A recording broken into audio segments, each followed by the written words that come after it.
কৃষ্ণ কলি আমি তারে বলি, কালো তারে বলে গাইর লোক।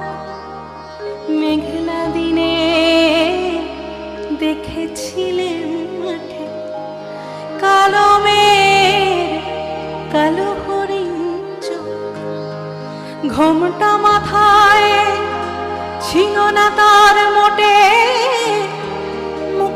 বেনি পিঠের পরে লোটে কালো। তা সে যতই কালো দেখেছি তার কালো হরিণ চোখ। কৃষ্ণ কলি আমি তারে